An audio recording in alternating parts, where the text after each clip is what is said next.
অষ্টম বেতন কমিশনের দীর্ঘ ১ যুগ পর নবম জাতীয় বেতন কমিশনের সুপারিশ অনুযায়ী চলতি বছরের ১ জুলাই থেকে নতুন পে স্কেল বাস্তবায়নের কথা ছিল, কিন্তু ১ জুলাই পার হয়ে গেলেও সরকারি কর্মকর্তা কর্মচারীরা এখনো পাননি কাঙ্ক্ষিত সেই নতুন বেতন। এদিকে বাজারে ছড়িয়ে পড়েছে নানা গুঞ্জন। তবে কি আন্তর্জাতিক মুদ্রা তহবিল বা IMF আটকে দিয়েছে এই নতুন বেতন কাঠামো? প্রথমেই আসা যাক IMF এর বিষয়ে।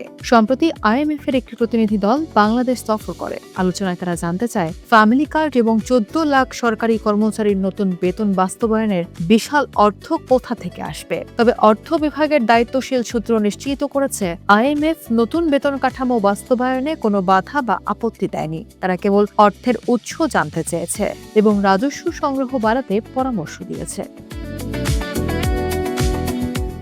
স্বয়ং অর্থ ও পরিকল্পনা মন্ত্রী আমির খসরু মাহমুদ চৌধুরী স্পষ্ট করে জানিয়েছেন, IMF এর ঋণের সঙ্গে নতুন পে স্কেলের কোনো সম্পর্ক নেই, এটি বাস্তবায়ন হবেই।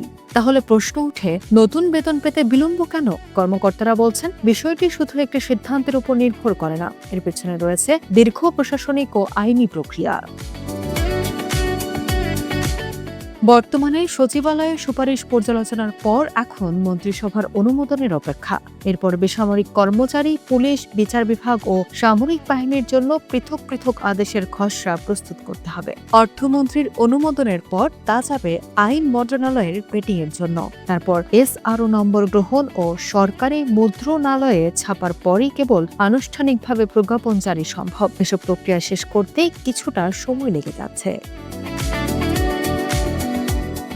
উল্লেখ্য, অন্তর্বর্তী সরকার জাকির আহমেদ খানের নেতৃত্বে নবম বেতন কমিশন গঠন করে, যার বেতন ১০০ থেকে ১৪০% পর্যন্ত বাড়ানোর প্রস্তাব দেয়। প্রস্তাব অনুযায়ী সর্বনিম্ন মূল বেতন ৮,২৫০ টাকা থেকে বেড়ে ২০,০০০ এবং সর্বোচ্চ বেতন ১,৬০,০০০ টাকা করার কথা রয়েছে।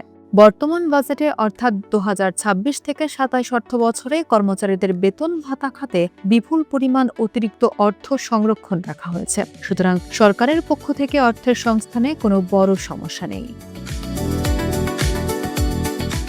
সরকারি কর্মকর্তা কর্মচারীদের দুশ্চিন্তার কোনো কারণ নেই। অর্থ বিভাগ সূত্রে নিশ্চিত করা হয়েছে, প্রজ্ঞাপন জারিতে সামান্য দেরি হলেও কর্মচারীরা তাদের প্রাপ্য অর্থ থেকে বঞ্চিত হবেন না। প্রজ্ঞাপন প্রকাশের পরপরই ১ জুলাই থেকে কার্যকর হওয়া পে স্কেলের বকেয়া অর্থ বা এরিয়ার হিসেবে একসঙ্গেই পুরো টাকা পরিশোধ করা হবে।